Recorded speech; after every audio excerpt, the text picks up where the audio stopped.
আল্লাহর এক বান্দি বড় নেককার, প্রত্যেক দিন স্বামীরে ঘুম পাড়াইয়া মুসল্লায় বসে কবরের ভয়ে কান্দে আর বলে, আল্লাহ, কবর এমন একটা অন্ধকার জায়গা, যেই কবরে আমার মা আমার সঙ্গে থাকবে না, আমার বাবাও থাকবে না, আমার স্বামী থাকবে না, আমার সন্তান থাকবে না। ওই কবরে যাওয়ার পরে তুমি জান্নাতের আলো জ্বাইলা দিও। এ ভাইরা আমার, স্বামীটাও ভালো, আল্লাহ পাকের কি মহিমা। এই দাম্পত্য জীবন 5টা বছর কেটে গেল, কোনো সন্তান হয় না। সন্তান না হওয়ার কারণে স্বামীটা অন্য নারীর সঙ্গে পরকীয়ায় জড়ায় গেছে। স্ত্রীটা এত ভালো, এত ভালো, তাহাজ্জুদের নামাজ তার কাজা নাই। তাহাজ্জুদের সময়টা স্বামীরে জাগাই দিয়া বলে, স্বামী উঠেন, আমি আর আপনি তাহাজ্জুদ পড়ি। সুবহানাল্লাহ। ওইদিকে স্বামী পরকীয়ায় লিপ্ত, 3 বছর পরকীয়া করলো, এদিক দিয়ে বিবাহ বন্ধন 8 বছর হয়ে গেল, কোন বাচ্চার মুখ দেখে না রে বাবা। ওই মহিলা একদিন বলে, আর কতদিন চুপে চুপে তোমার সঙ্গে প্রেম করব, দেহ মিলন করব, আর হবে না। ওই লোকটা বলে, এখন কি করা লাগবে, কয়েকটা কাজ করো, তোমার বিবির জব করে দুনিয়াতে সরায় দাও। স্বামী বলে, আমার বিবিটা বড় ভালো রে, কেমনে তারে দুনিয়ার থেকে সরাই? কয়, তাহলে তুমি আমারে পাইবা না, তারে সরাও, তাহলে আমারে পাইবা, তারে রাখলে আমারে পাইবা না, সরে যাব। এই লোকটার গায়ে শয়তান চেপে বসছে, এখন পরিকল্পনা করতেছে আমার বিবিরে কেমনে সরানো যায়। নির্যাতন জুলুম শুরু করলো। হাজার জুলুম আর নির্যাতনের মাঝেও আমার আল্লাহকে জানায়, আল্লাহ, আমি আমার স্বামীর নির্যাতন সহ্য করি তোমার সন্তুষ্টির জন্য। এই পাষণ্ড স্বামীটা পরিকল্পনা করলো ওই পরকীয়া প্রেমিকার সঙ্গে। কি পরিকল্পনা? ব্যবসার উদ্দেশ্যে তুমি চলে যাও, বাড়ির সবাইকে দাওয়াত দিয়া খাওয়াও, বলবা 1 মাস পরে আমি আসবো, আমার সন্তান নাই, আমার বিবির দিকে তোমরা লক্ষ্য রাখো, তুমি চলে যাবা, দূর দূরান্তে কোথাও যাইও না, পাশেই কোথাও লুকাইয়া থাকবা। রাত 12টা 1টা যখন বাজবি, আস্তে আস্তে কইরা তুমি আসবা, হাতে একটা ছুরি রাখবা, বিবিরে আস্তে করে বলবা, বিবি আমি যাই নাই, কালকে আমি যাব, দরজাটা খোলো।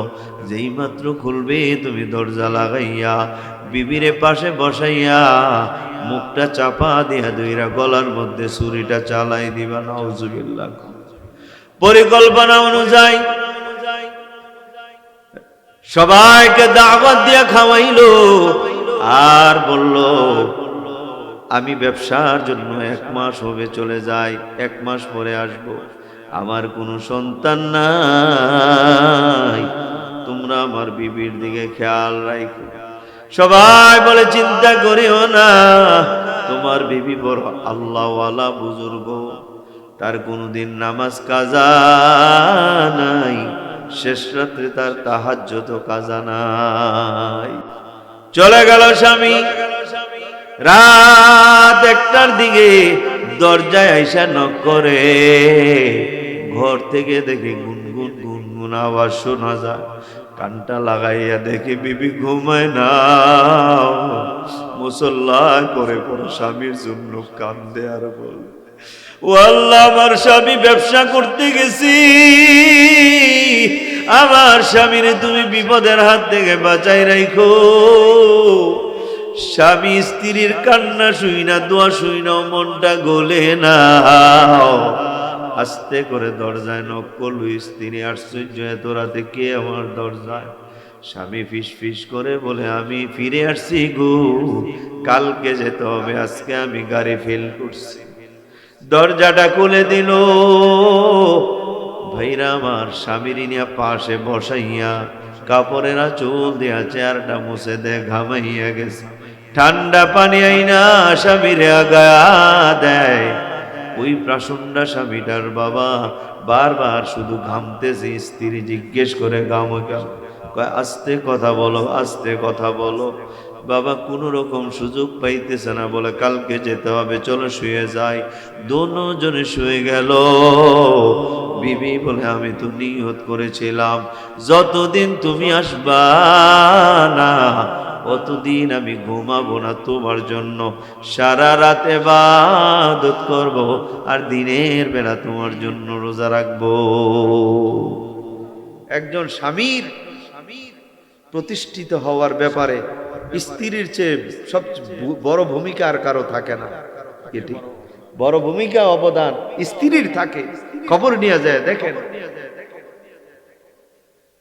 যেই ঘরের স্ত্রী সব সময় কোরআন তেলাওয়াত করবে, স্বামীরে দোকানে পাঠায়া, ব্যবসায় পাঠায়া, চাকরিতে পাঠায়া, ওই স্বামীর উন্নতি 100% হবে, তার মধ্যে কোনো সন্দেহ নাই। সুবহানাল্লাহ।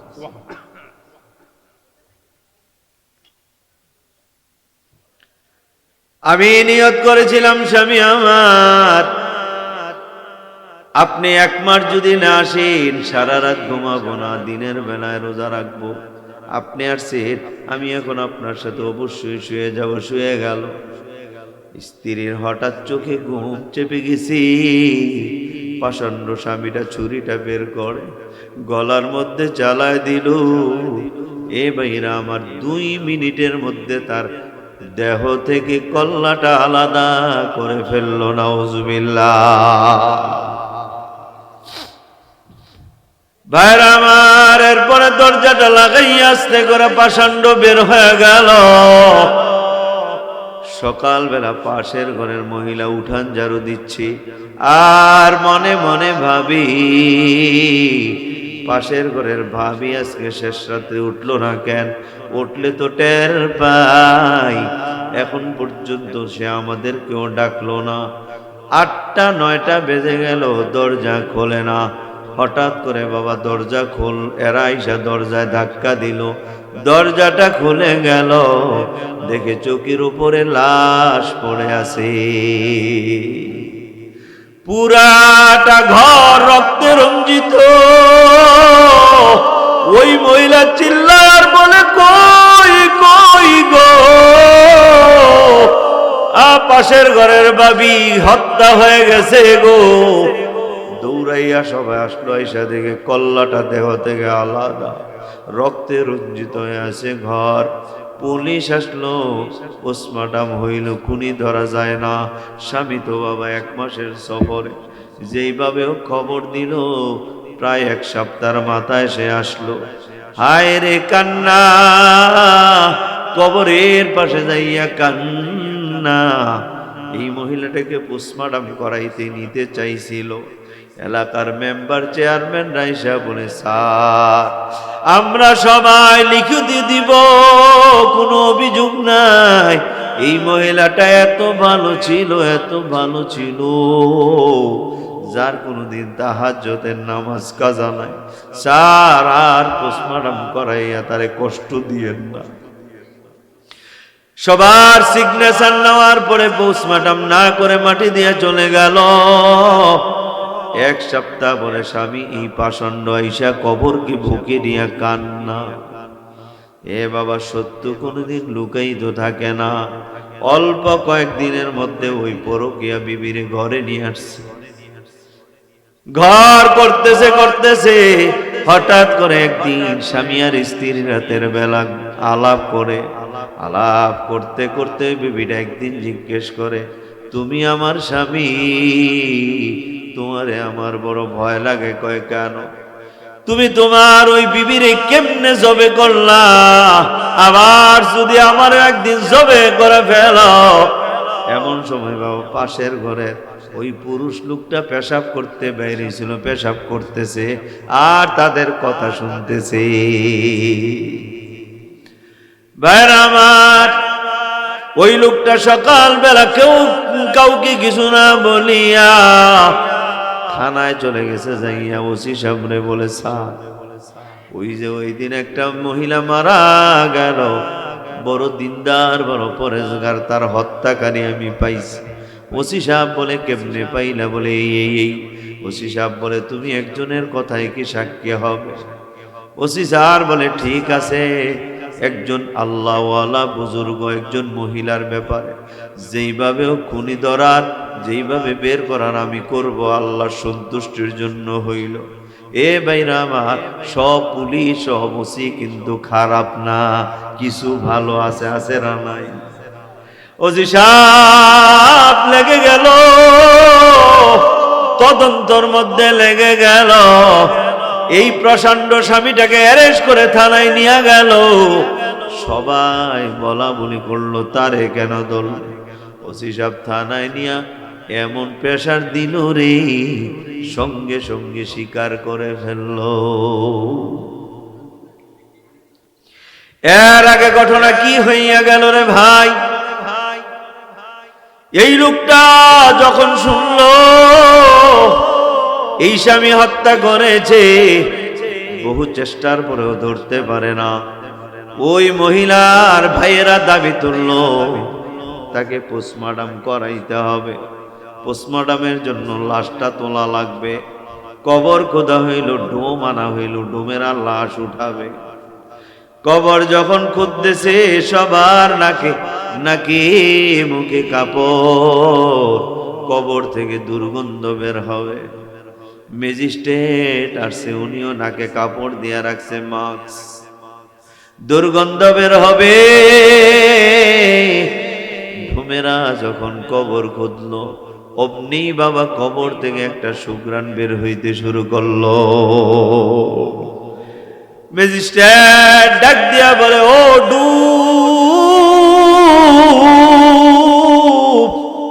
তোমরা এমন কি সেন্ট ব্যবহার করেছো রে, যেই সেন্টের গান অর্ধবধি পর্যন্ত আমি নাকে শুঙ্গি নাই। তোমেরা কয়, হুজুর স্যার, আমরা কোনো পারফিউম ইউজ করি নাই, কোনো সেন্টও ব্যবহার করি নাই। এই গন্ধটা, এই ঘ্রাণটা এই কবরের মাইয়তের শরীর থেকে আসতেছে। সুবহানাল্লাহ। লাশ উঠাইতে যাইয়া বাবা, এর মধ্যে কিন্তু প্রায় 2 মাস হয়ে গেছে। 2 মাসে লাশ পচে গইলা যায়, এটাই তো স্বাভাবিক। বাবারে যখন লাশটা উঠাইল, লাশ পচবে দূরের কথা, এই 2 মাস হয়ে গেল, কাফনের কাপড়টা পর্যন্ত মাটি লাগে নাই। ওই আল্লাহর বান্দি আল্লাহকে বড় ভয় করত। আমার আল্লাহর ভয়ে কোনদিন নিজের পরনের কাপড়টাও বাইরে ছড়ায় নাই। পর পুরুষরা দেখলে আমার বেপরদার, আমি বেপরদা হয়ে যাব। অথচ ওই মহিলা কোনো আলেমা না, কোনো মহিলা মাদ্রাসায় পড়ে নাই, আলেমা হয় নাই, স্বামীও কোনো আলেম না। আমার আল্লাহর ভয় নিয়ে দুনিয়ার থেকে বিদায় হয়ে গেল। আল্লাহ বলি, ইয়া আইয়ুহাল্লাযীনা আমানুত্তাকুল্লাহ, হে ঈমানদারগণ, আল্লাহকে তোমরা ভয় করো। আল্লাহর ভয় নিয়ে যদি আমি মাওলার কবরে আসতে পারো, আমি আল্লাহ তোমার কবরটা জান্নাতের বাগান বানায় দিব। আমি আল্লাহ তোমার কবরে জান্নাতের আলো জ্বাইলা দিব। আমি আল্লাহ তোমার কবর থেকে জান্নাত পর্যন্ত যত গুলো দরজা খোলা লাগে খুলে দেব। জান্নাতের হাওয়া তোমার কবরে পৌঁছবে, জান্নাতের আলো তোমার কবরে পৌঁছবে। আল্লাহ বলে, বান্দা, আর ওয়াল তানজুর নাফসুম মা কদ্দামাত লিগাদ, আখিরাতের জন্য কি পাঠাইলা, কি জোগাড় করলা, এটা দৈনিক একটু হিসাব কইরা দেখবা। ইন্নাল্লাহা খাবীরুম বিমা তা'মালুন, নিশ্চয়ই আল্লাহ তাআলা খবর রাখেন তোমরা যা আমল করো। এরপরে আল্লাহ তাআলা বলে, বান্দা, আমি আল্লাহর কোনো ছেলে নাই, মেয়ে নাই, আমি আল্লাহর কোনো সন্তান নাই, আমি আল্লাহর বিবি নাই, আমার মা নাই, বাপ নাই, আমারে কেউ বাপ বলিয়া ডাক দেয় না, আমারে কেউ জ্যাঠা কাকা বলিয়া ডাক দেয় না। এরে বন্দা, আমার কেউ নাই, কেউ নাই। এই দুনিয়াতে কত বন্দা আছে আমার নাজ নেয়ামত খায়, আমারে ভুলিয়া যায়। আল্লাহ বলে, ওয়ালা তাকুনু কাল্লাযিনা, হইও না ওই সমস্ত লোকদের মতো রাসূলুল্লাহ যারা আল্লাহকে ভুলে গেছে। ফাআনসাহুম আনফুসাহুম, যারা আল্লাহকে ভুলে গেছে রে, এরা আল্লাহকে ভুলে নাই, এরা নিজেকে ভুলে গেছে। কথা ঠিক কিনা কন? উলাইকা হুমুল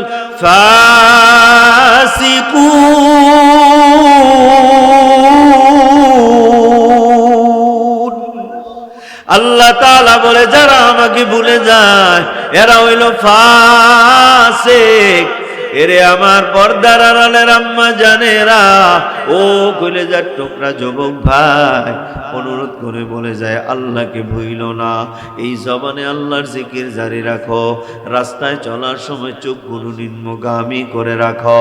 এই চোখ দিয়া কোনো বেগানা নারীর দিকে তাকায়ও না, কোনো বেগানা নারীর দিকে তাকায়ও না, অশ্লীল ছবির দিকে তাকায়ও না। কারণ যারা চোখের হেফাজত করতে পারে না, এরা কোনোদিন ইবাদতে মজা পায় না, নামাজে মজা পায় না, তেলাওয়াতে মজা পায় না, জিকিরে মজা পায় না। এরে যুবক ভাই, যদি এই চোখ দিয়া দেখতে মন চায়, ঘরে যাইয়া নিজের মার চেহারাটার দিকে মায়ার নজর দিয়া তাকায় থাক।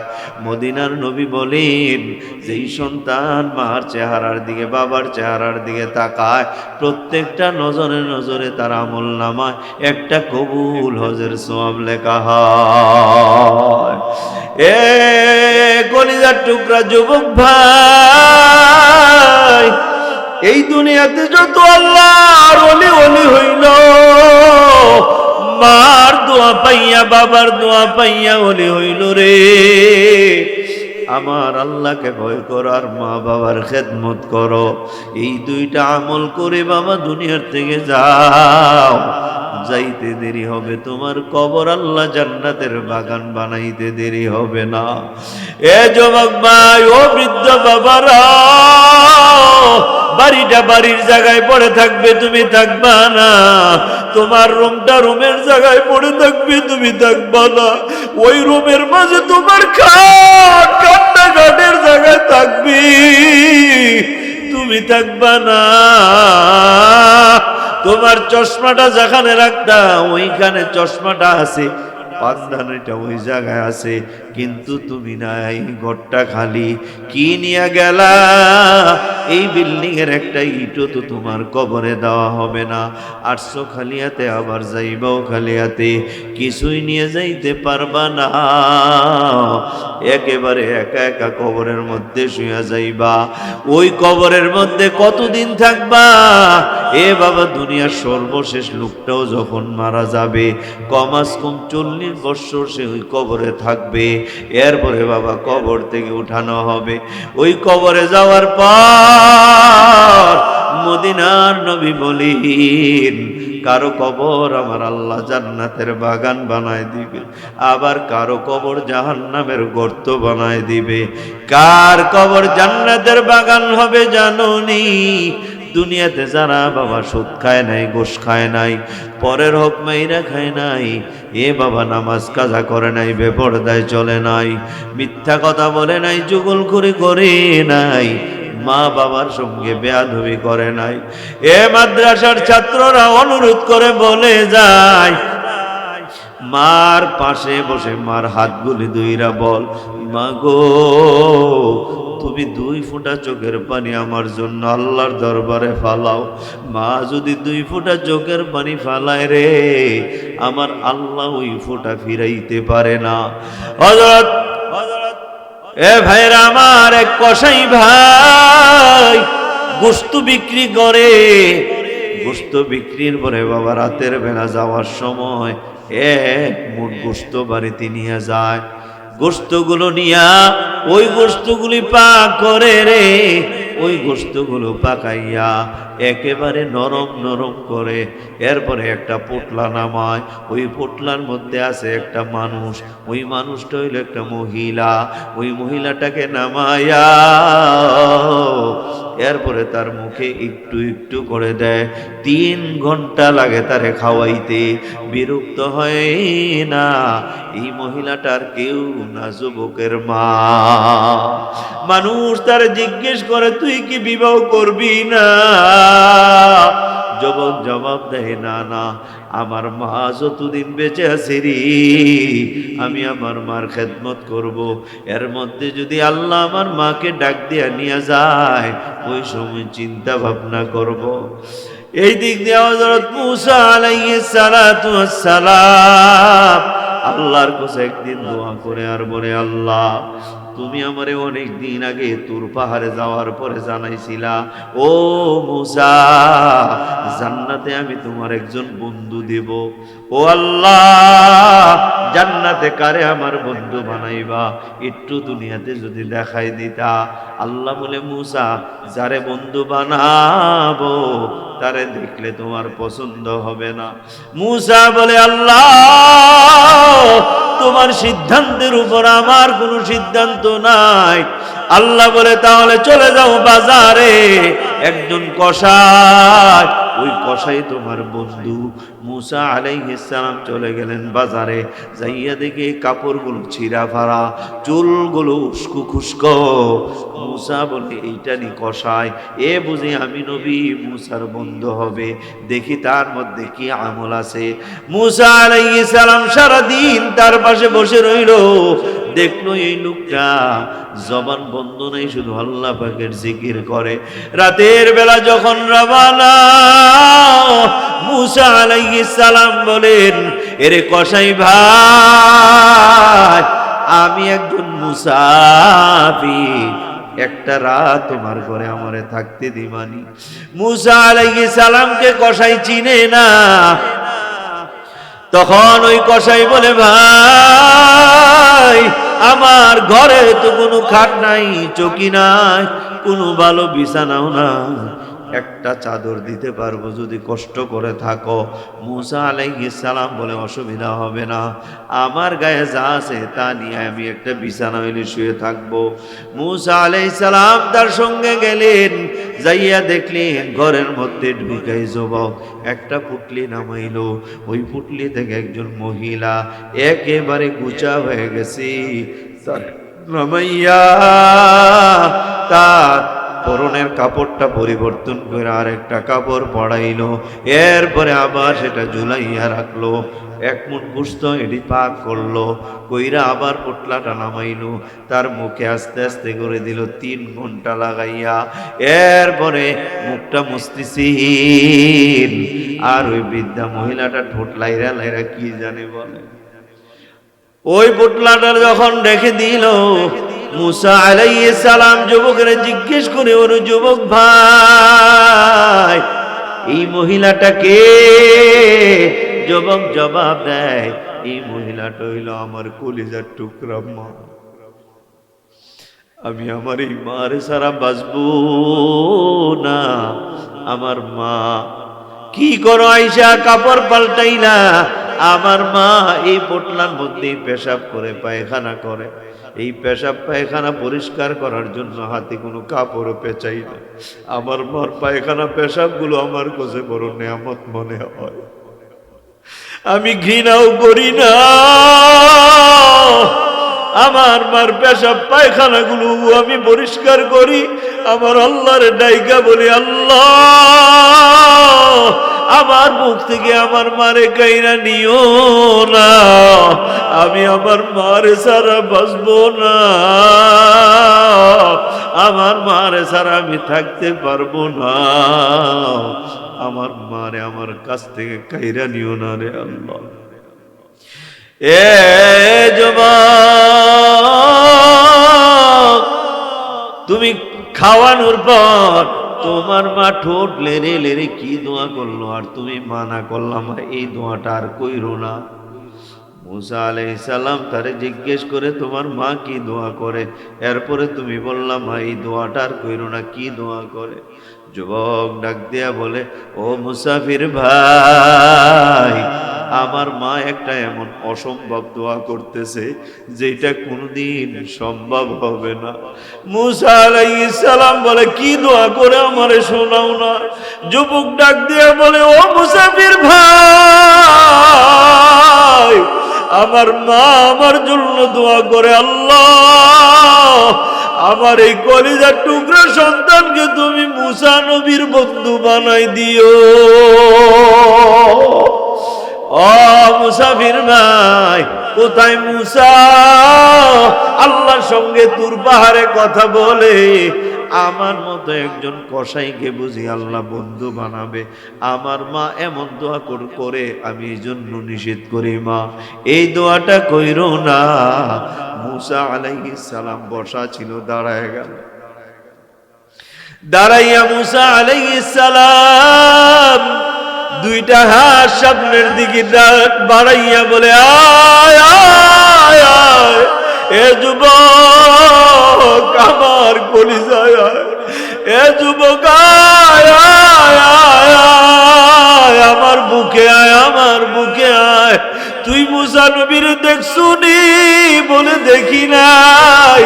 মুসা আলাইহিস সালাম বলে, যেই মুসার বন্ধুর জন্য তোর মা তোর জন্য দোয়া করে রে, ওই মুসার কেউ না, ওই মুসা হইলাম আমি।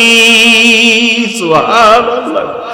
আয় আয় আয় আয়। মুসা আলাইহিস সালাতু ওয়াস সালাম তারে টান মেরে বুকের সঙ্গে জড়াইয়া ধইরা আল্লাহর কাছে শুকর আদায় করে আর বলে, আল্লাহ আমি এতদিনে বুঝছি তুমি কেন আমার এতদিন বলো নাই। সাধারণ একজন যুবক, কাপড় ছিঁড়া ফাড়া, এর গায়ে তুলা বালু, মাথার চুলগুলি উস্কু খুস্কু। ও আল্লাহ, আমার বন্ধু আমার পছন্দ হইছি, এর সঙ্গে আমি জান্নাতে থাকবো, এ আমার সঙ্গে জান্নাতে থাকবে। যুবক ভাই অনুরোধ করে বলে যায়, নিজের মা বাবা যদি বেঁচে থাকে কোনোদিন মনে কষ্ট দিবি না। আল্লাহ তাআলা বলেন, ফালা তানহারহুমা ফালা তানহারহুমা, এ সন্তানের দলেরা মা বাবারে কোনোদিন ধমক দিবি না। তাফসীরের কিতাবে লিখি, কোন সন্তান যখন মা আর বাবারে ধমক দেয় আমার আল্লাহর আরশ কাঁপতে শুরু করে। জোরে কর নাউযুবিল্লাহ। ইয়া আইয়ুহাল্লাযীনা আমানুত্তাকুল্লাহ, আল্লাহ বলে হে ঈমানদারগণ আল্লাহকে ভয় করো। ওয়ালতানজুর নাফসুম মা কদ্দামাত লিগাদ, আর আখিরাতের জন্য কি জোগাড় করছো তা হিসাব করো। ওয়াত্তাকুল্লাহ, আল্লাহ আবার বলে আল্লাহকে ভয় করো। ইন্নাল্লাহা খাবীরুম বিমা তা'মালুন, আল্লাহ তাআলা তোমার সব আমল সম্পর্কে খবর রাখে, অবগত আছে। আল্লাহ বড় আশা করে তোমাকে আমাকে একটা কথা বলে, বান্দা আমারে ভুইলো না। তোমরা ভুলে গেলে আমারে কে স্মরণ করবে? আমারে স্মরণ করার মতো তো কেউ নাই। টাকা দেয় কত কাফের, এরা আমি আল্লাহরে আল্লাহ বলে বিশ্বাস করে না, এরা তো আমাকে মনেই রাখে না। আর মুনাফিক গুলো মুখে মুখে বলে কিন্তু অন্তরে আমি আল্লাহরে বিশ্বাস করে না। ও মুমিন, তোদেরকে ছাড়া আমার কে আছে? আমি আল্লাহ এত নাদান, এত নাদান, আমি এত বেহায়া, আমি আমার বান্দার মুখ থেকে আল্লাহ নামটা শোনার জন্য আমি আর সে আজিম থেকে নাইমা মসজিদে ঢুইকা যাই। আমার বান্দা এখন দাঁড়াইয়া বলবে আল্লাহু আকবার। আল্লাহ বলে, বান্দা যখন তোর জবান দিয়ে আল্লাহু আকবার বের হয়, সুবহান রাব্বিয়াল আযীম বের হয়, সুবহান রাব্বিয়াল আ'লা বের হয়, আমি আল্লাহর কুদরতি দিলটা ঠান্ডা হয়ে যায়। কারণ আমার সারাদিন কেউ আম্মা বলে ডাকে না, আমার কেউ জ্যাঠা বলে ডাকে না, খালু বলে ডাকে না, কারণ আমার কারো সঙ্গে আত্মীয়তা সম্পর্ক নাই। একমাত্র আমার মুমিন বান্দারাই আমার সম্পদ, এরাই আমার আত্মীয়। আল্লাহ বলে, বান্দা সারাদিন কাজ করো, আমি আল্লাহ ডিস্টার্ব করি না। 5 ওয়াক্ত নামাজের সময় মুয়াজ্জিনের ঠোঁটের সঙ্গে ঠোঁটটা লাগাইয়া আমি আল্লাহ বড় আশা করে ডাক দিই, হাইয়া আলাস সালাহ, আয় নামাজের দিকে আয়। এ বান্দা আমি মসজিদে তো আল্লাহু আকবার শব্দটা শোনার অপেক্ষায় থাকি। সুবহানাল্লাহ। ভাইরা আমার, এই আল্লাহু আকবার শব্দটা নামাজে গিয়া বলার দরকার আছে না নাই? বলেন না ভাই, বলার দরকার আছে না নাই? আল্লাহ তো কিচ্ছু চায় নাই, বলে নাই যে বান্দা তোরে 2টা হাত দিছি, এ হাতের ভাড়া দে। পারতেন ভাড়া দিয়া কুলাইতে পারতেন? ও বান্দা 2টা চোখ দিছি, চোখের ভাড়া দে। পারতেন? আমি 2টা তোরে পাও দিছি, আমার ভাড়া দে। পারতেন? যার চোখ নাই তার জিজ্ঞেস করে দেখো চোখের কত মূল্য। এক মা, সেদিনকে একটা ভিডিও আমার একজন দেখাই, এক মা তার সন্তানের চেহারাটা ধীরে ধীরে মুছতেছে, কলিজাটা ফাইটা যাইতেছে। তো সন্তান জিজ্ঞেস করে, মা তুমি কাঁদো কেন? বাবা তোরে জন্ম দিলাম, তোর চেহারাটা দেখলাম না, আল্লাহ আমারে অন্ধ বানাইল। চোখের কত দাম তাদের কাছে গেলে বুঝবেন। আল্লাহ তাআলা আমাদের সবাইকে 5 ওয়াক্ত নামাজ জামাতের সহিত আদায় করার তৌফিক দান করুক, বলেন আমিন।